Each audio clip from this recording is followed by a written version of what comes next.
descentralizadas. Las políticas públicas. Vamos a hacer una definición para retomar lo que empezamos en el primer día que comenzamos la unidad. Es como es plural, conjunto de acciones estructuradas intencionalmente, ¿ya? Y que tienen una causa. Tienen una causa que es solucionar un problema social, ¿cierto? O una cuestión social, una problemática social, una situación social, ¿cierto? Y ese objetivo o problemática, ¿cierto? Son considerados o valorados por la sociedad, ¿sí? Como un interés público.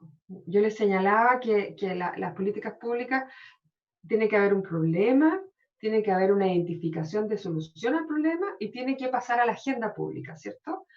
Para que se tramite y se diseñe una política, ¿no? Que hay leyes, las políticas públicas no son solo leyes.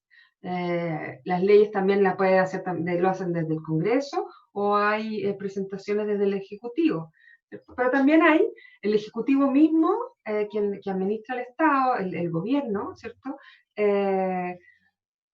También hace políticas públicas con programas, proyectos de gobierno específicos, por ejemplo, en educación, en salud, en vivienda, ¿cierto? Esas son las políticas públicas, ¿no? Desde proyectos o programas pequeños hasta leyes, ¿no? Y ese conjunto tiene considerado de interés público, beneficio público. No me dijeron que no estaba grabando, me acabo de acordar yo. Ups. Ya. Bueno, otro elemento de la definición que da el CIDE de política pública tiene que ver con las acciones, ¿cierto? Que resaltando esta parte que es intencional y tiene una causa, ¿cierto? Y que han sido definidas por la interlocución, por la conversación entre el gobierno y sectores de la ciudadanía, ¿ya? Dependiendo del régimen político que tiene el sistema político, es si esa participación es más o menos, ¿no? Dependiendo del tipo de democracia que tenga la sociedad, ¿cierto? A veces se consideran a sectores de la ciudadanía para el diseño, para la implementación, para todo el proceso, solo para la evaluación, ¿cierto? En el Congreso, cuando se hace una ley, se invita a ciudadanos que tengan que ver con el tema, ¿cierto? Organizaciones, principalmente. Y en la fase del diseño, que vamos a ver cuál es la fase del diseño, puede haber mayor o menor participación, pero se supone que hay una conversación ahí, porque es de interés público.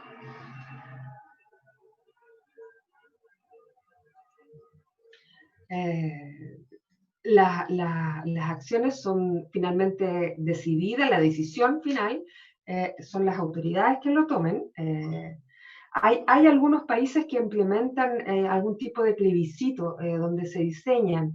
Hay municipios en Chile que también hacen consultas ciudadanas, por ejemplo, para hacer un parque o no. No siempre esas decisiones son concluyentes, ¿ah? Pero sí se pregunta la opinión. Los estudios de impacto ambiental tienen participación ciudadana. Depende del tipo de democracia qué tan vinculante sea esa consulta, ¿no?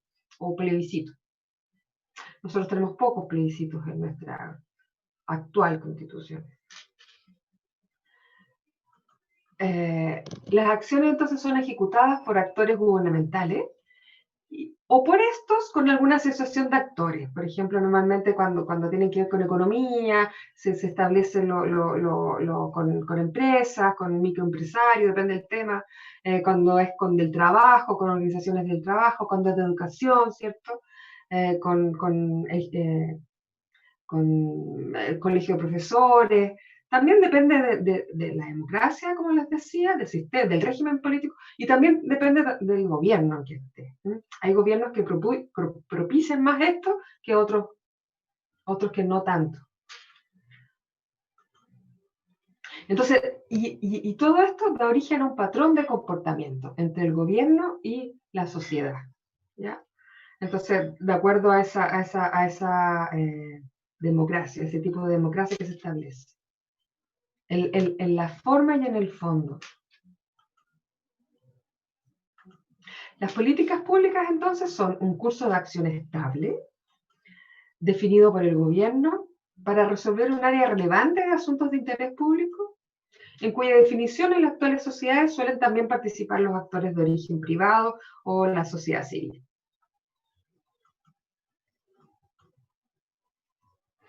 Y como les decía, esa participación puede estar en todas las fases del diseño de la política, hasta la implementación, hasta la evaluación, o en alguna. Normalmente en alguna, por lo menos hay.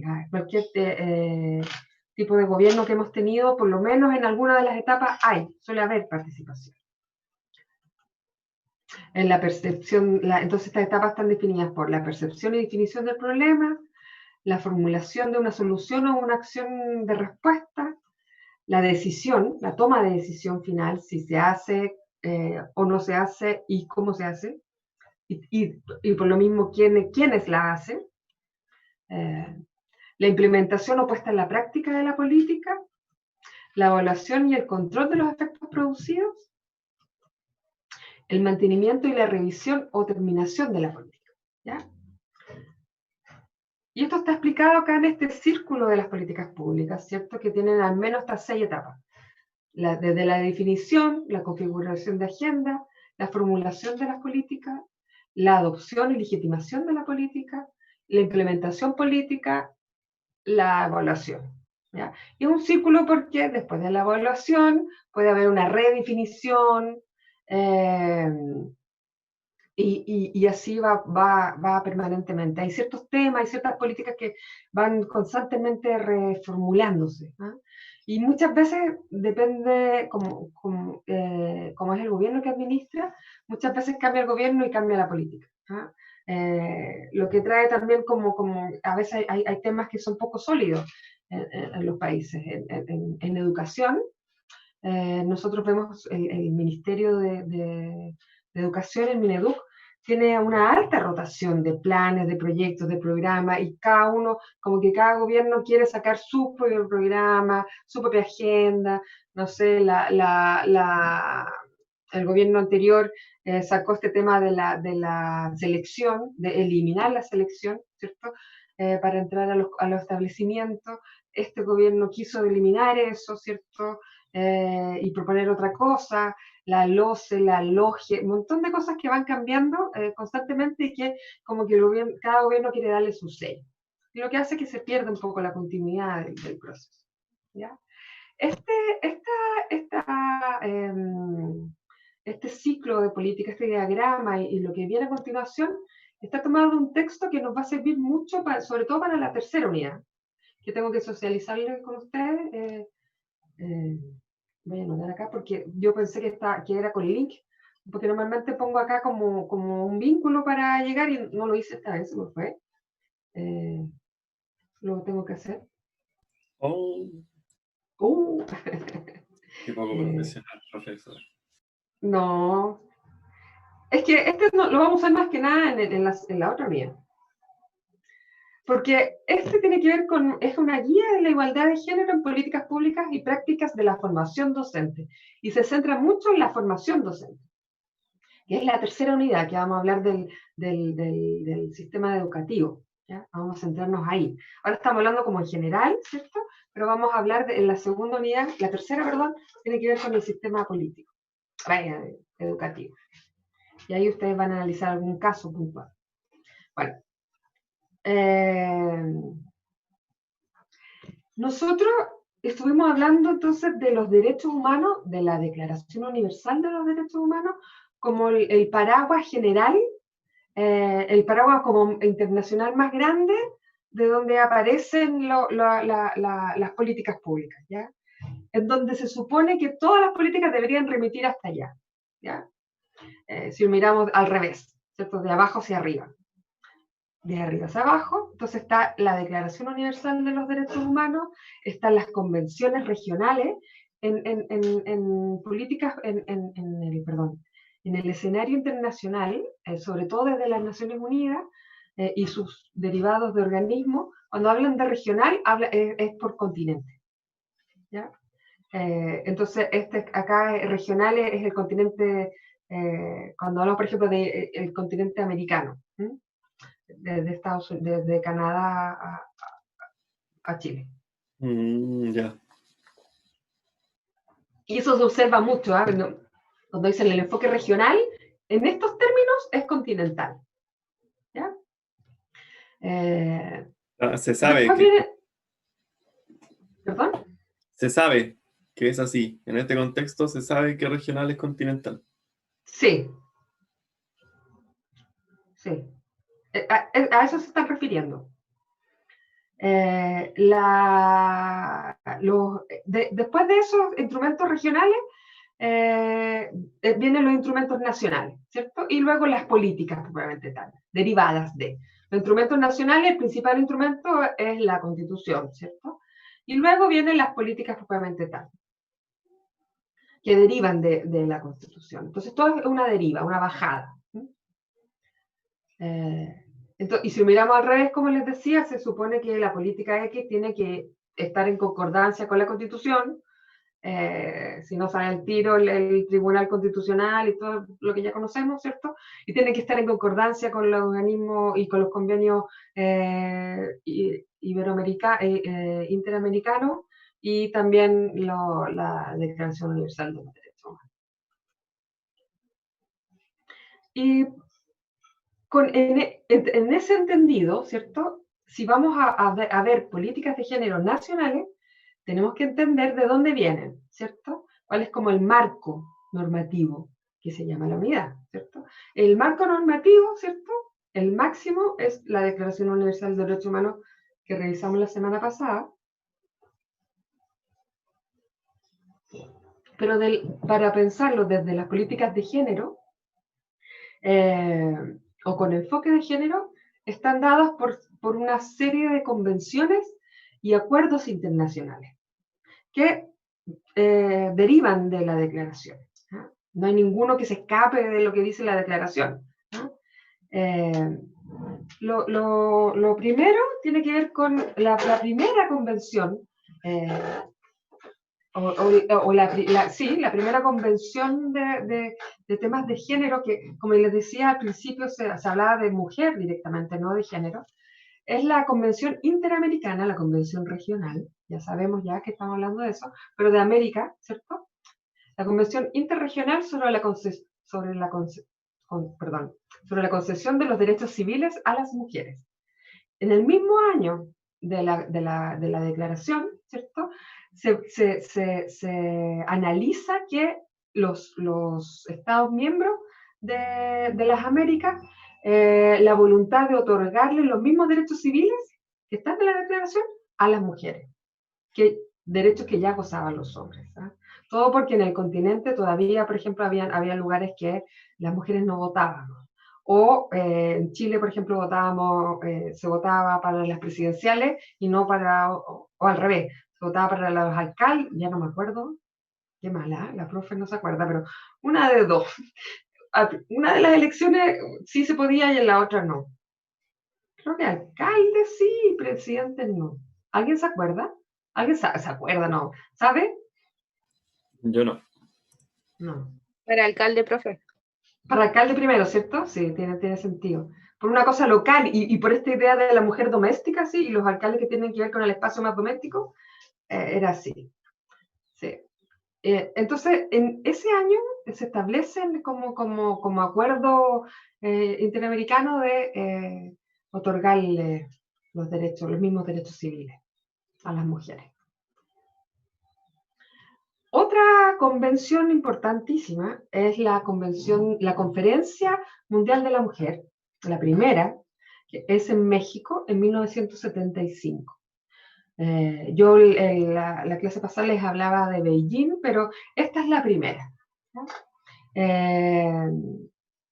se establece, de hecho, la primera acción que hace, se habla del diseño, de la mujer, ¿cierto? 10 años ahí para establecer políticas, programas y proyectos de igualdad, desarrollo y de paz.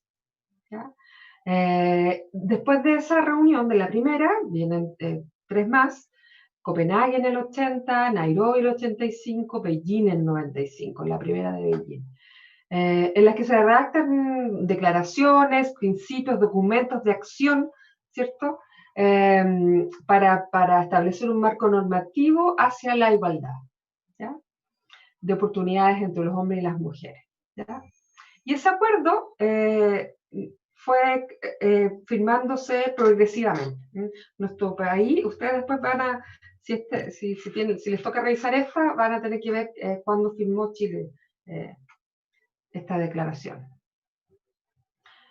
Porque no fue ahí, no fue, ahí estábamos en plena dictadura, no fue.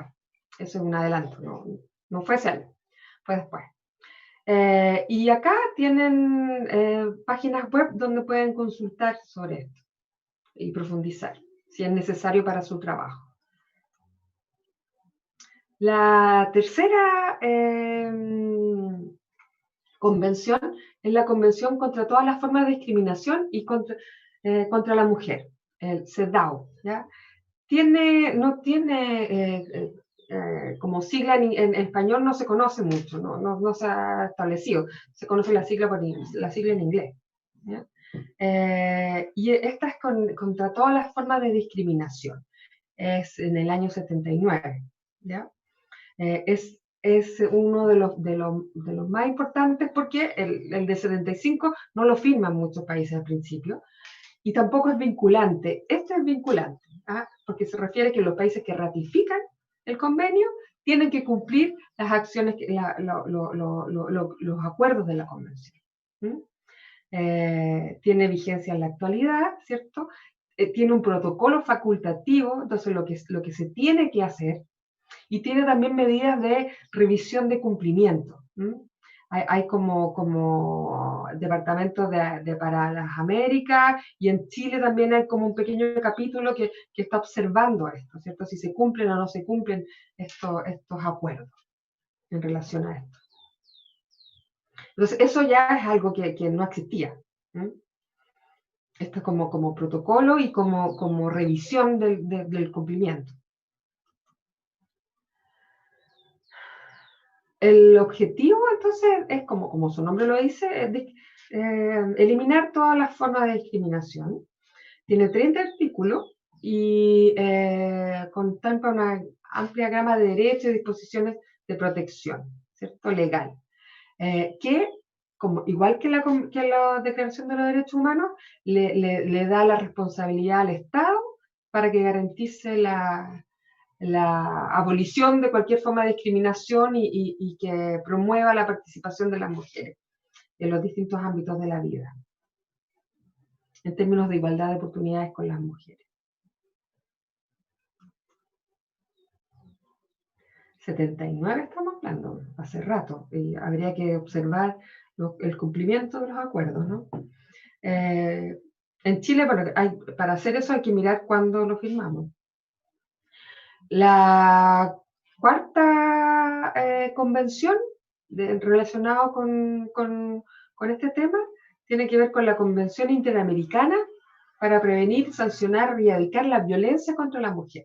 Esta se hace en Belén do Pará, en 1994, ¿ya? Y es la primera y el único instrumento que existe para trabajar la violencia contra las mujeres, ¿sí? Este es específico en ese sentido, de la violencia.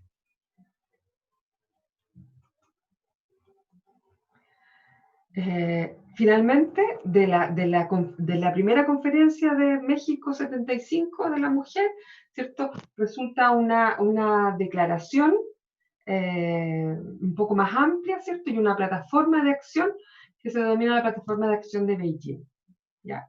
Que es el resultado de la cuarta conferencia que ya le había comentado, sobre igualdad, desarrollo y paz, ¿ya? En esa se establece, estos tres temas, porque tiene que ver con que en el fondo la igualdad contribuye también al desarrollo y a la paz de los países, ¿ya? Que no son cosas separadas, ¿ya? Entonces acá empieza la idea de la transversalidad del género, ¿ah? Que no es solo un tema de mujeres, con mujeres para mujeres, sino que con mujeres para distintos temas.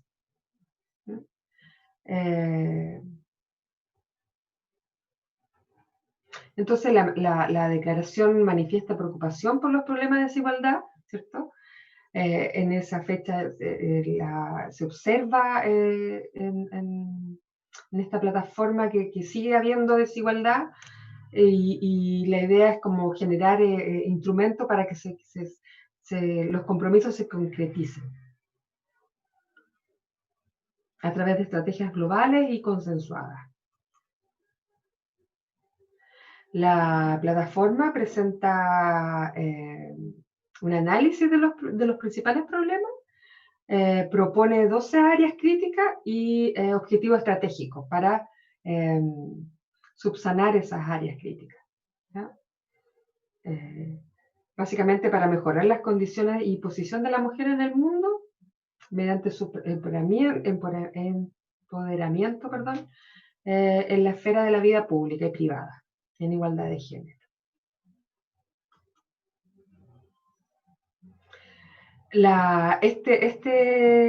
Plataforma de acción de Beijing está firmado por todos los miembros de la ONU y que unánimemente aceptaron la plataforma, ¿cierto? Y desde el 2000 se lleva a cabo ciertas revisiones, ¿cierto? El 2000 fue la primera Beijing +10, ¿cierto? Y se han ido haciendo balance al pasar de los tiempos. Y ahí está la UNIFEM, o ONU Mujeres. Ahí está la información.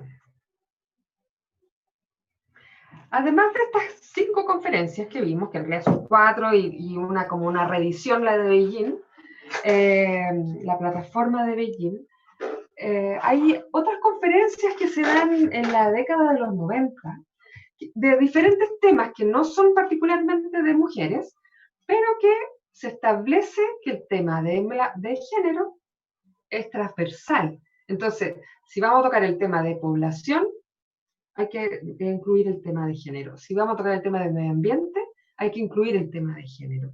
Si vamos a tocar el tema de desarrollo social... ¿A eso se refiere con transversal? ¿Que como que está en todo? Está en todo. Ah, ya. En todos los niveles, en todos los temas. ¿Ah?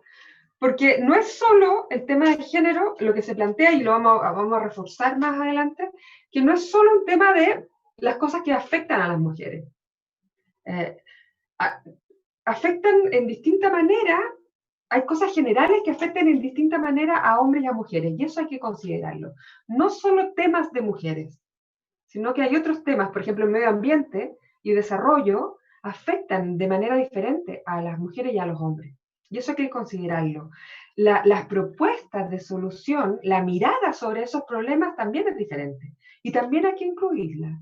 Históricamente, la mirada de los problemas sociales, ambientales, políticos, ha sido desde la mirada masculina. Entonces, la transversalidad también tiene que ver con eso. Incluir la mirada de género con las diferencias de género y las particularidades de cada género. A eso se refiere. ¿Ah? Entonces, no solo de mujeres, de temas de mujeres.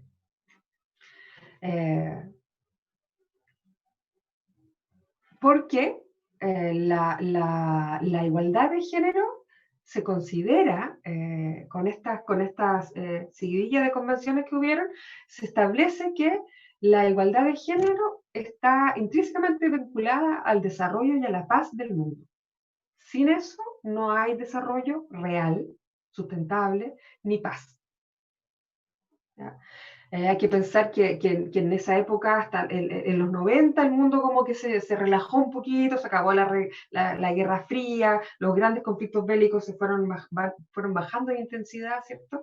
Entonces, como que el mundo de nuevo se empezó a reunir y a conversar y a tener diferentes convenciones.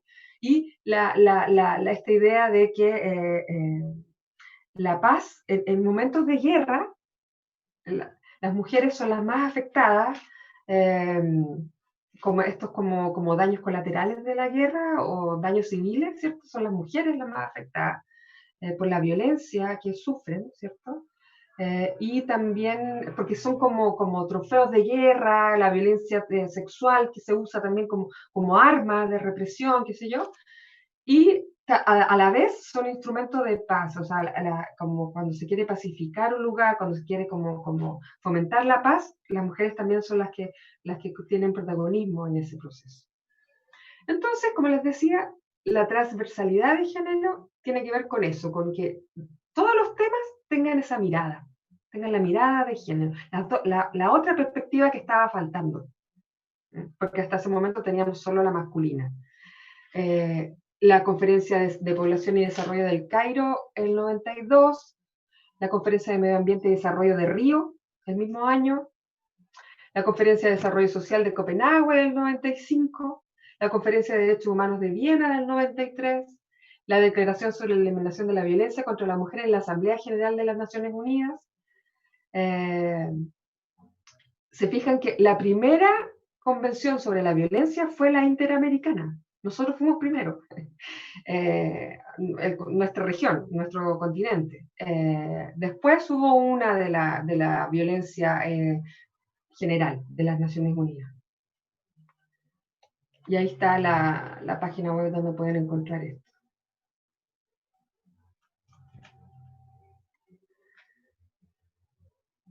Otro...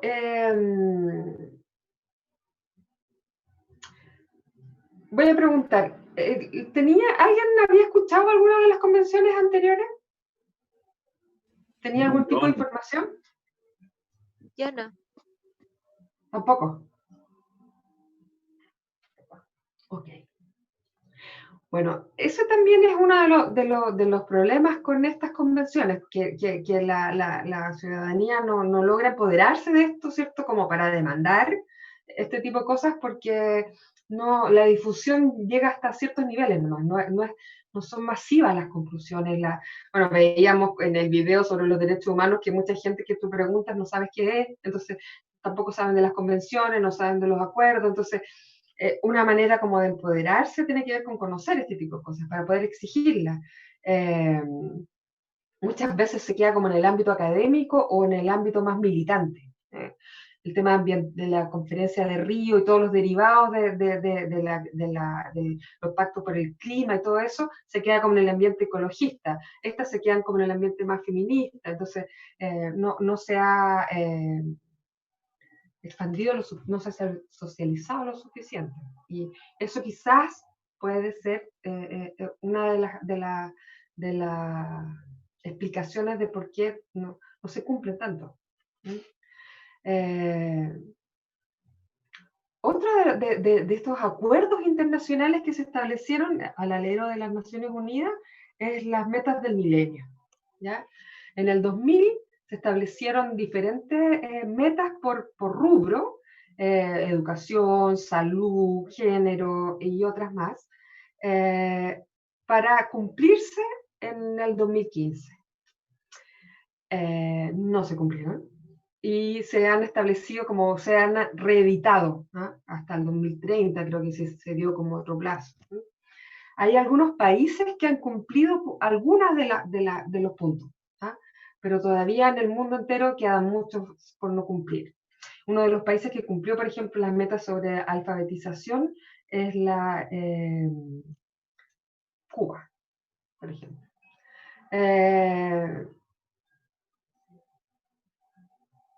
Eso, las metas del milenio.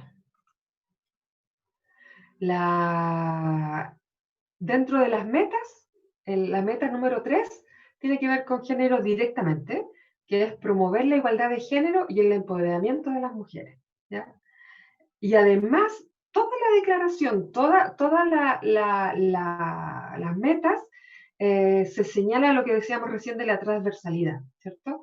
Que el género es fundamental, la igualdad de género es fundamental para alcanzar los otros resultados también, ¿ya? Los resultados de salud, de educación, de vivienda, todos los distintos áreas que se mueven estos objetivos. La igualdad de género es transversal para su solución, para combatir la pobreza y para estimular el desarrollo sustentable. ¿Sí? Porque son indicadores de desarrollo sustentable, básicamente. Y se incorporan indicadores para conseguir los avances, ¿cierto? A favor de la igualdad de género. Los primeros fueron en 2015 y los resultados no fueron muy prósperos y se han como reeditados. Acá está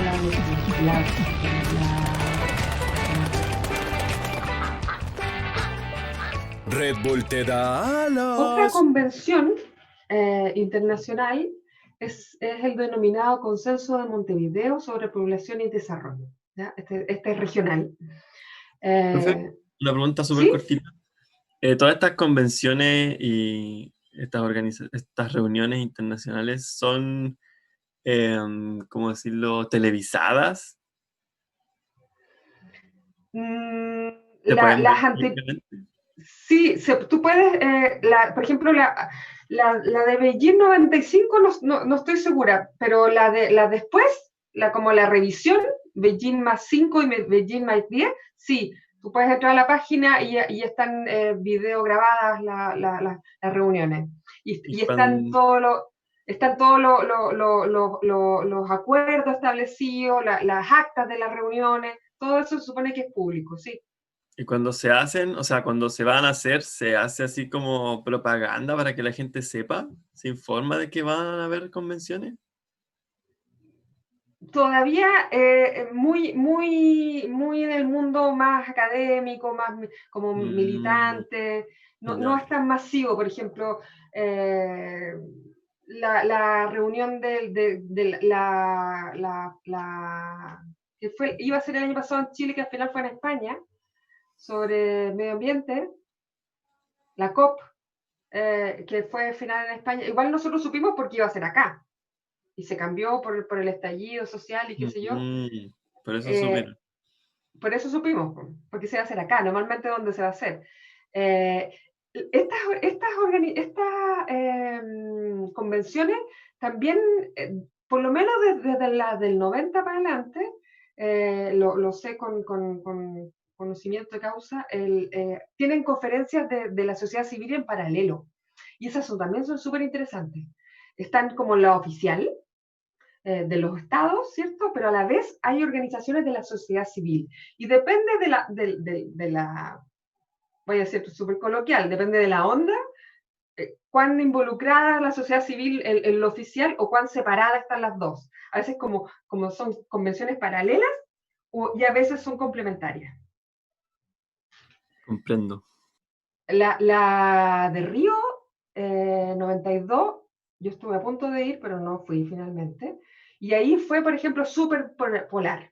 La sociedad civil, por un lado, que quería cambios, compromisos radicales con el tema ambiental, que ya se estaba discutiendo de todo el problema que traía para el futuro sobre el calentamiento global y todo lo que vino después, ¿cierto? Lo que se mostró que sí, pero en ese tiempo todavía había gente que decía que negacionistas del cambio climático. Entonces, ahí hubo como conferencias paralelas, la de la sociedad civil y la de esa, la de los estados. Grande. Sí. Y también yo sí participé en una sobre desarrollo sustentable, que se hacía año a año, o cada cierto tiempo, no me acuerdo bien, sobre desarrollo sustentable. Yo participé en la cuarta, como sociedad civil en Nueva York. Y ahí también ahí fue un poquito más compartido. Yo participé también de reuniones oficiales, ¿cierto? Pero nos centramos principalmente éramos de distintas organizaciones y redes internacionales ecologistas de la sociedad civil. Y ahí, por ejemplo, pasó que, claro, voy a aprovechar de contar como una anécdota, pero para entender un poco cómo funcionan estas cosas. si los estados no se ponen de acuerdo, o sea, a veces la sociedad civil tampoco. Nos pasó, por ejemplo, que teníamos que sacar una declaración y discrepábamos también dentro de las propias ONG. Nosotros, me acuerdo, discrepábamos con algunas ONG europeas que hablaban mucho del consumo verde.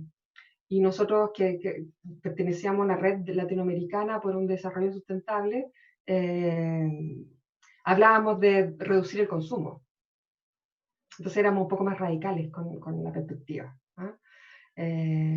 Entonces nos costó, y la declaración nos costó harto. Entonces ahí descubrimos también que, pucha, o sea, si nosotros, que se supone que somos más afines y estamos, nos cuesta, los países, los estados que tienen que toda una estructura, todo, también es difícil llegar a acuerdos.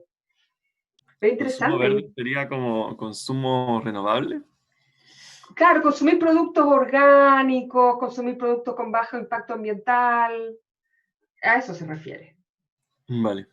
Y nosotros estábamos hablando de consumir menos, que no basta solo con que sea orgánico, o solo con que tenga, no sé, sea amigable, esa cosa como amigable del medio ambiente, a eso se refiere Ujú.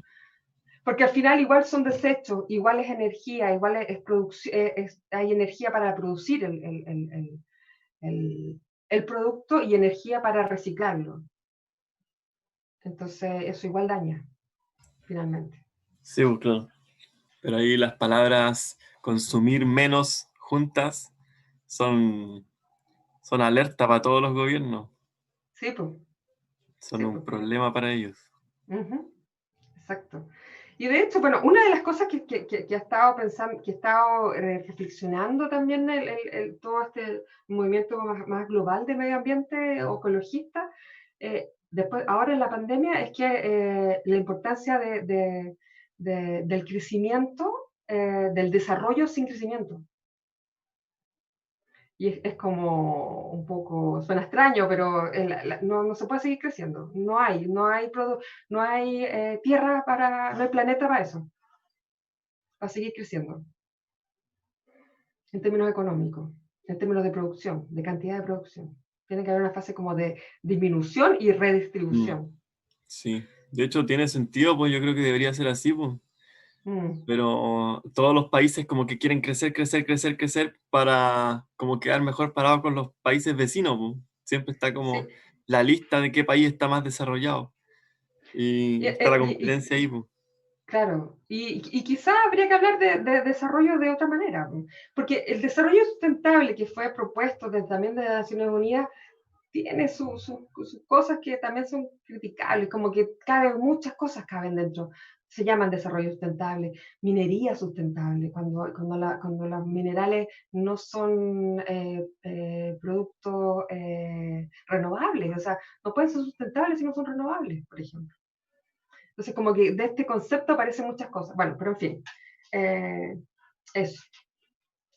Me explayé, pero que me acordé de estas dos cosas que me dieron ganas de comentar. Entonces, volviendo al consenso de Montevideo, se establecen una serie como de obligaciones para que los distintos estados establezcan políticas de igualdad, ¿cierto? Que de alguna manera garantice esta igualdad de género, ¿sí? Que se dé autonomía, que se dé recursos económicos y financieros, ¿cierto? Porque también muchos acuerdos eran como palabras bonitas, pero en lo concreto necesitaba recursos financieros, recursos humanos, ¿cierto? Capacidad técnica para implementar ciertas cosas, y entonces por eso también quedaban medio en letra muerta. Entonces aquí ya se establece que tiene que ser con este tipo de recursos, como bien decía, y que también realmente sea transversal. ¿Ah? Que si bien es cierto, la mayoría de estos países tienen un ministerio o un servicio a la mujer, el tema tiene que estar presente en todos los niveles, en todos los ministerios, en todos los temas. Y acá, desde la CEPAL, que es la Comisión Económica para América Latina y el Caribe, pueden leer algo sobre este consenso. Y ahora hay un concepto que para hablar de las políticas públicas con perspectiva de género, que es más allá de las políticas referidas al género, es el concepto que se llama, que a mí en lo personal me gusta mucho, que se llama género sensitivas, que es sensible al género. Entonces, que hace acciones acciones positivas para contrarrestar desigualdades y acciones positivas para promover la igualdad en todas las dimensiones. Y en el entendido que quiero reforzar también acá, que esta idea de que no es solo para mujeres, sino que incorporar la dimensión de las mujeres o la dimensión femenina en el análisis, en la reflexión y en la solución de los problemas, que todavía sigue siendo la participación mucho más masculina que femenina. Entonces, le ha faltado al mundo entero la otra patita, en el fondo. Es como que hemos estado mirando la realidad con un solo ojo. Eso es como la reflexión, ¿no? Buscar promover y alcanzar la igualdad de género basando su diseño y ejecución, considerando las características y experiencias diversas y diferenciales entre ambos géneros, ¿eh? Con especial atención en la desigualdad. Las políticas de género sensitiva, entonces, lo que va a generar son 3 supuestos o 3 ideas, ¿eh? Que tienen aceptación bastante generalizada. Una es que existe la desigualdad de género y la discriminación hacia las mujeres en nuestras sociedades. Eso es una visión generalizada. Siempre hay excepciones, pero de manera general sí, se establece. Otra aceptación es que eso es un problema. Y lo otro es que el Estado y los poderes públicos tienen que modificar esa situación. Entonces, eso ya está como establecido. Pero sabemos que siempre hay detractores, siempre hay grupos como más fundamentalistas o radicales, ¿cierto? Que sostienen otras cosas al respecto, pero por suerte son una condición de minoría.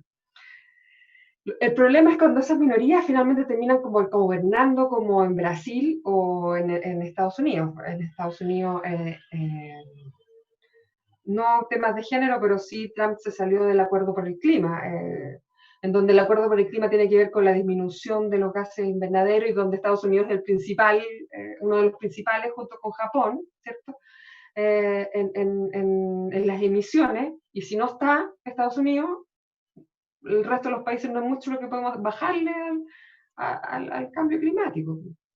Entonces, en temas de género, Brasil también se salió, tenía una ministra fundamentalista religiosa que no opina estas cosas, no está dentro de esta generalidad, pero podemos decir que en el mundo sí es una idea general y aceptada por la mayoría.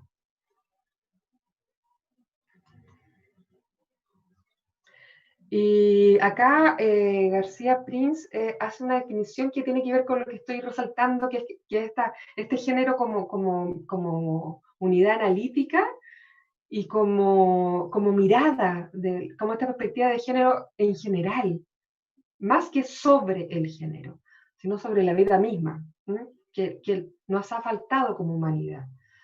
No hemos reconocido, ni en la ciencia, ni en las artes, ni en un montón de expresiones, la mirada desde el género femenino no ha estado presente como debería, como la mitad de la población que somos.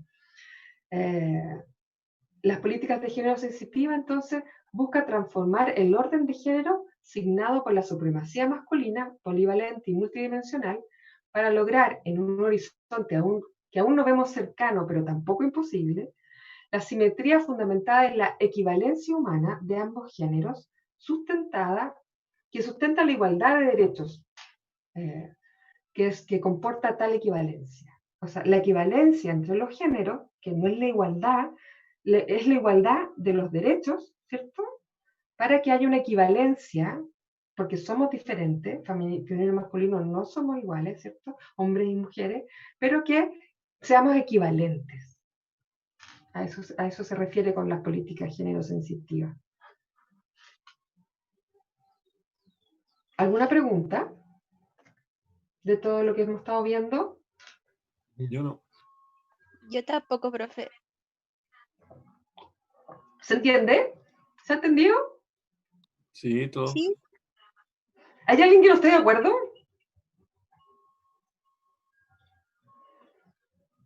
Lo puede decir, ¿ah? O sea, no estar de acuerdo con que falta la visión femenina para que la visión esté completa sobre todos los aspectos del mundo. No creo Sí, que alguien no esté de acuerdo con eso. Sí, es muy obvio. pero ya sabemos que hay unos personajes Toda la públicos población. mundiales que no, pues. Nah, pero es que son puros giles.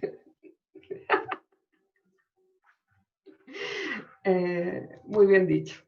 Pero puede ser, o sea, puede ser.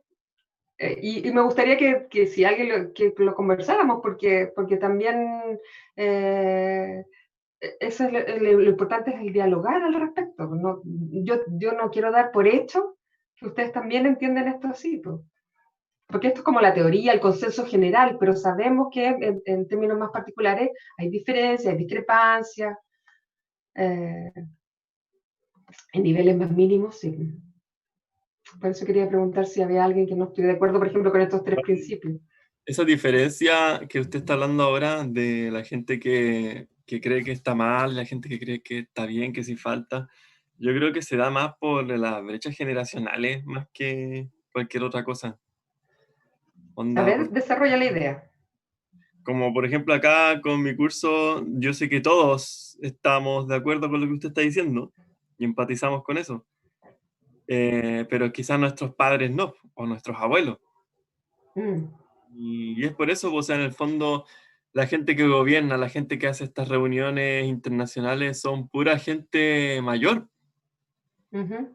Y pura gente mayor, estoy generalizando, pero la gran mayoría. Entonces tienen esa mentalidad antigua y yo creo que es cosa de tiempo nomás de que las nuevas generaciones vayan tomando los puestos que corresponden y va a ir todo cambiando naturalmente. Sí, pues, Dios te oiga. Sí, sí, esa es una mirada interesante que tiene que ver con las generaciones, ¿no? El problema es que hay generaciones en los 70 que fue full en estos temas de medio ambiente o en esto, pero que después, cuando llegaron al poder, cambiaron de parecer. Ese es un problema que suele pasar entre una generación y otra, ¿no? Hay un dicho que la juventud es un mal que termina con los años, muy fea la expresión, pero tiene que ver con que este idealismo, estas ideas, después con las responsabilidades del adulto, económicas, qué sé yo, se van dejando de lado un poco. Yo veo, sobre todo en temas de género, en tu generación, en las generaciones posteriores a la mía, en la mía todavía estamos ahí como que sí, no soy ni feminista ni machista, no sé qué, una confusión ahí de cosas. En las posteriores a las mías, en la generación de los 30, 20 hacia abajo, sí la veo fuerte. Y espero que no pase como pasó con otros temas de otras generaciones que finalmente se abandonan. Pero sí, veo a las chicas muy empoderadas y me encanta. Como desnormalizado. Y los hombres un poco menos, pero también que ya no es normal para estas generaciones. Entonces me parece súper bien.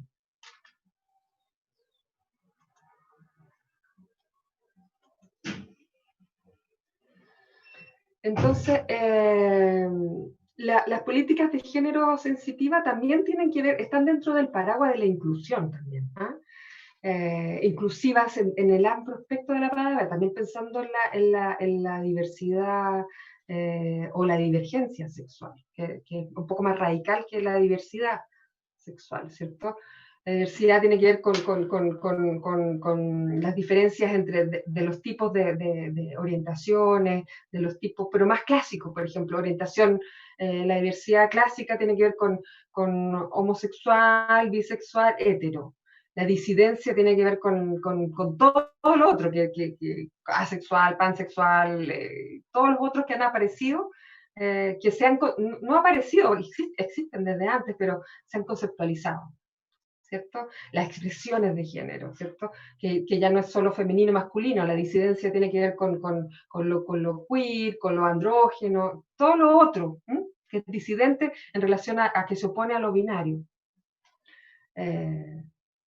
A eso se refiere también con género inclusivas, ¿ya?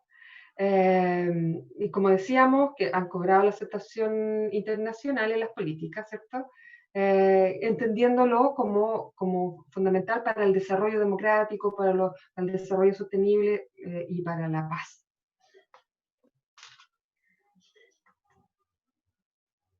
Bueno, hasta ahí con el tema de este entramado internacional que son el paraguas para las políticas públicas y el diseño de las políticas públicas nacionales, o al menos debiese ser. Les voy a comentar decir cuál es el trabajo para la nota 2, ¿ya? La segunda evaluación es un análisis de alguna política pública de Chile, ¿ya? La primera parte tiene que ver con seleccionar una política pública nacional con perspectiva de género, ¿ya? Sea directamente para el género o un tema general que involucre esa perspectiva. Deben justificar su selección.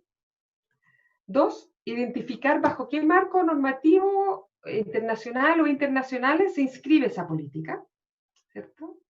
Explícita o implícitamente. Argumentarlo. 3, analizar los componentes de la decisión, ¿ya? En la decisión de implementar la política, de generar la política, ¿cuál es el contexto? En términos de cultura y régimen político, ¿cierto? Y cuáles son los actores involucrados, que fueron involucrados. Cuáles son los actores y también en qué momento se involucraron del ciclo de la política, ¿cierto? Y cómo se involucraron, ¿ya? Y finalmente, como una reflexión o como una conclusión de un trabajo de estas categorías, tiene que ver con una reflexión de ustedes sobre las brechas de la perspectiva de género. O sea, si esta política presenta brechas en relación a la real perspectiva de género. Si hay todavía elementos que subsanar o que quedan fuera de la política, o si no hay brecha, está súper bien, está bien pensada, está bien diseñada. Ustedes reflexionan sobre esa política, en la práctica, en el fondo. Esto es una reflexión sobre la práctica de la política, como una suerte de evaluación de parte del equipo. Esta evaluación se realiza, este trabajo, en grupos. Pueden ser los mismos grupos que han trabajado anteriormente. ¿Ustedes han hecho grupos de cuántas personas? De 4, creo. Sí, parece, ¿no? Como 4. Y tampoco son muchos grupos ustedes. Suelen ser como 12 grupos, como 5 grupos, 6 grupos, no más, creo. Su curso no es tan grande. Entonces, pueden mantener esa cantidad de grupos. Y voy a revisarlo al tiro, ¿eh? Para tener claro cuántos.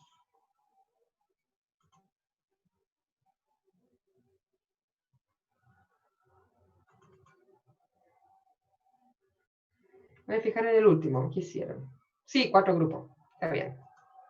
Está bien, pueden mantener los mismos grupos si quieren. La idea es que ustedes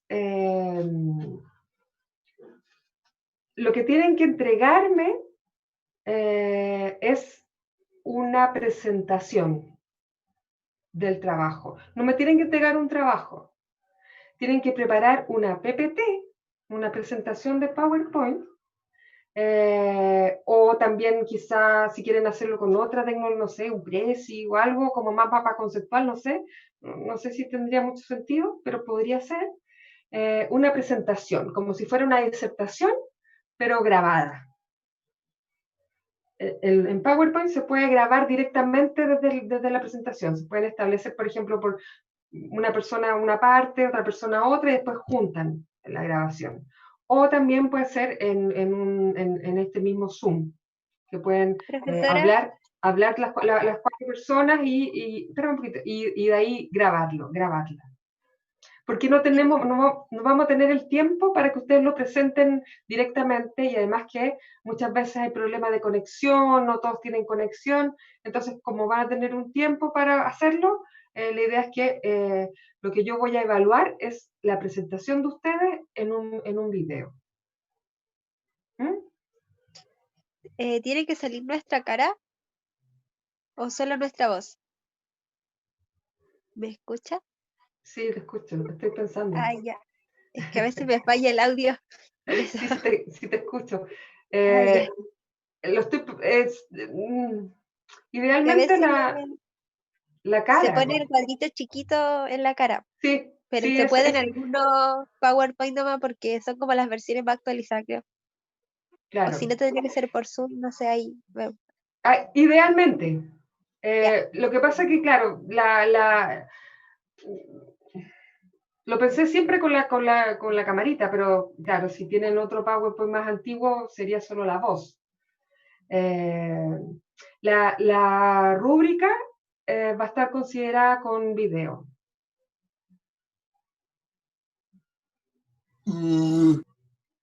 ¿Ya? Y la rúbrica la voy a subir esta semana, ya para que la tengan, con toda cómo va a ser la ponderación y los requisitos, ¿cierto? De los indicadores de logro, de los resultados, ¿cierto? Y también va a ser el puntaje y el tiempo. ¿Ah? El formato no hay, o sea, es una presentación grabada, y básicamente va a haber un tiempo, que eso también lo estoy diseñando. ¿Cuánto tiempo sería? Y sería como el único como formato en términos de requisito, porque no hay número de páginas, porque no hay un informe. ¿Sí? No se traduce en un informe. La entrega es el día jueves 4, no, jueves 3 de diciembre. De esta semana, que viene la semana de receso, a la semana siguiente. Lamento que coincide que en el fondo, igual en la semana de receso no nos van a poder desconectar mucho, pero terminamos la unidad, hay que evaluarla y después comenzar con la que sigue y ya es diciembre. Así que tampoco hay tiempo para chutearla para adelante, la evaluación. Ya, profe. Anotado. Entonces, Entonces, que sería el 3 de diciembre, ustedes tendrían que entregarla.